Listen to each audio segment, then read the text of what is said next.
Use original detail in your writing. Life is so rich. If you can write down the real details of the way things were and are, you hardly need anything else. Natalie Goldberg. You're listening to Writing Roots, brought to you by Aspen House Publishing.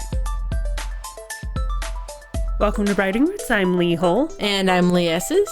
Today's question is one that I saw a couple of different times on the forums, and so I wanted to bring it up here, mostly because we don't have a specific series that it's fallen into in other ways, and it definitely is something that we can address. The question is, how do I get more sensory details involved in my writing? I'm a big fan of this question because we've briefly glanced over the topic in the past, talked about how details immerse the reader.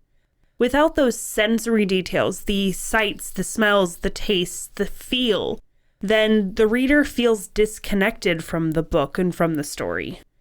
The first thing we want to impress upon you is getting more sensory details involved doesn't mean you're adding words. There is an element of quality over quantity that you can make these details pop instead of just flooding the reader with more. Don't go full Tolkien. There are a couple of ways to make it memorable to your audience so that you don't have to keep adding on to it. One of the best ways to make a sensory detail memorable is to make it comedic in some way, especially if you're describing NPCs that really aren't going to play much of a big role in the story. Having some comedic nickname to describe them will help your readers connect without wasting a lot of words. Another way to make it memorable is to use a metaphor. Instead of saying she wiped both of her hands from left to right across her vision, her arms moved like windshield wipers. The other thing to do is make sure that you are picking whichever sensory detail is most important to the character in the moment. Are they really hungry and stepping into a crowded tavern? The first thing they're going to notice is probably going to be food related. They're going to smell whatever chili or soup is cooking over the fire, or they're going to feel the rumble in their stomach.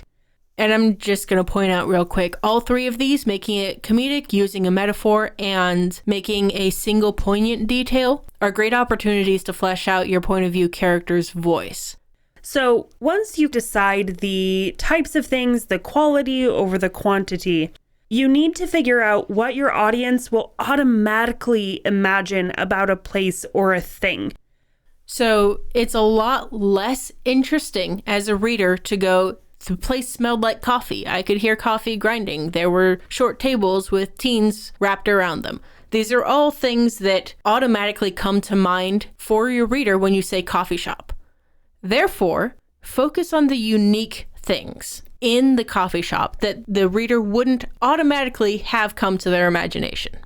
It's very easy to imagine and describe the ordinary. It's your job as a storyteller to tell us what's not ordinary about the scene, what stands out to your point of view character, what the reader isn't automatically picturing in their head as you say a simple description of the location. In order to decide what details you want to focus on, you can use a method that's actually used a lot for people experiencing high levels of anxiety that helps ground them in the moment. And it's the 5, 4, 3, 2, 1 method. 5 things you can see, 4 things you can touch, 3 things you can hear, 2 things you can smell, and 1 thing you can taste. I'm going to point out, do not put all 15 of these in one paragraph. Spread them out across at least the scene, if not the chapter. And I feel like that 5 is that 5 because we as human beings, for the most part, rely on sight first. So this is an easy one to fill, even though it's our highest number, because as we're imagining the scene, a lot of us will imagine what it would look like if a Hollywood produced it. The thing that makes a good writer, though, is going beyond just the sight. That's why we wanted to get into the 4 things that you can touch. This can be either a texture or a temperature, and it can pair well with something your character sees. So say they walk into a fabric shop, they're assaulted by a bunch of different fabrics, but then they start to touch the differences in the textures. They find a very silky one, they find a furry one, and you can start to go into how they're experiencing what they're seeing. The 3 is the 3 things you can hear. This tends to be the second of the senses that we as humans rely on, which is why it's the other thing that Hollywood does. But keep in mind that because there's noise, doesn't necessarily mean that your character is conscious of hearing it. Our minds automatically filter out a lot of irrelevant sounds. Because if we were to listen to everything that we can hear, we would go mad. This is also great for explaining what's behind or not in your main character's direct line of sight. You can say a lot more of what's happening on a wide scope instead of the focused scope that comes with sight. So after hearing, you go into the 2 things that you can smell. And I think this one and the next are the 2 most neglected senses for authors. But smell is so connected to memory that it's important to remind people of that. I find that I will either use smell in one of 2 ways. 1, a certain character smells a certain way. Certain people can be identified by how they smell before you hear or see them. Any of you out there who write romance, please stop saying that your love interests smell like sunshine and good thoughts on a warm day. Those don't smell like anything. If you're going to describe smells, at least let it smell like something. The other thing I use smell for is anticipating a new setting.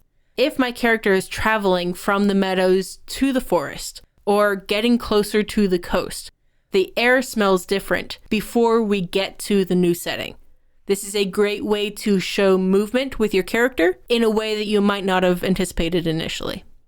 And the final thing is one thing that you can taste. There aren't often opportunities to integrate taste into writing unless they sit down and have a meal. But when you get that chance, you can really lean into it. This is also great for getting your reader to think about your book when they're not reading the book. Your main character just had grilled cheese and tomato soup. Your reader is imagining that because they've experienced it and they're like, ooh, that sounds good. Next time they make grilled cheese, they're thinking about your book. I also want to remind you that taste doesn't always just have to be when they're eating something. There are some smells so strong you can taste them. And vomit. If your character gets sickened by something they see, vomit's a great taste. Yeah. Now, I do have a confession to make. When I am paying attention to the sensory details in my story, it's almost never during that first draft. It's when I'm going back and going, okay, I knew what I meant here. Now is a good opportunity to dive in and make it real to the reader. This is definitely one of those things that you don't need it in your first draft, but you can add it later. When you're editing, look for things that you describe the sight of and see if you can replace it with a different sense.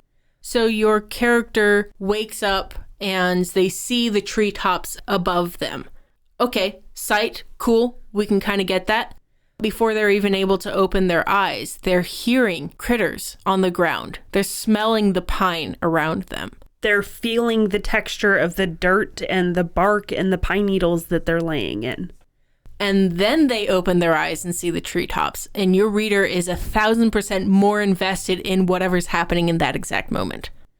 But be careful to not bog it down by adding more than is necessary. Like we've said before, we suggest only having 1 or 2 sensory details in any given paragraph. You don't need a lot for it to become alive. You just need variety. I would also say, except for the very beginning of a scene, be careful about the types of things that you introduce. If in the middle of the scene, your character recognizes that the air conditioning is on, that seems like a weird thing to integrate then. If the air conditioning kicks on and we hear it kick on, that's new to the character. That's something that we can step into and welcome as an addition to the scene. So if there are new details to add, it needs to be new to the character. And the final thing to make sure as you're editing is that you're prioritizing the details. In a murder mystery, the number of people in the room where the person gets murdered is by far more important than the color of flowers painted on the vase, unless there happens to be blood splatter on that vase. I do see people overindulge in creating those sensory details. Tolkien! And it becomes a lot of extra work for your readers to try to keep track of it all. Especially if you're in that editing phase and you've traded out sights for other senses, you're still feeling like there's too much happening without the reader being as immersed. Figure out which details are most important to the characters and the readers, and you can eliminate some of the others. If they're important later, you can bring it up later. Getting more sensory details involved just takes putting the right ones in and making sure you're not relying solely on sight. You have 4 other senses. Some people would say 6 or 7 other senses. But all of this is just a way for you to help immerse your readers. And the best way to immerse any reader into a story is to write selfishly. If you have a question or comment for our hosts or a topic you'd like us to cover, send us an email at writingroots@aspenhousepublishing.com or find us on Facebook by searching for Aspen House Publishing.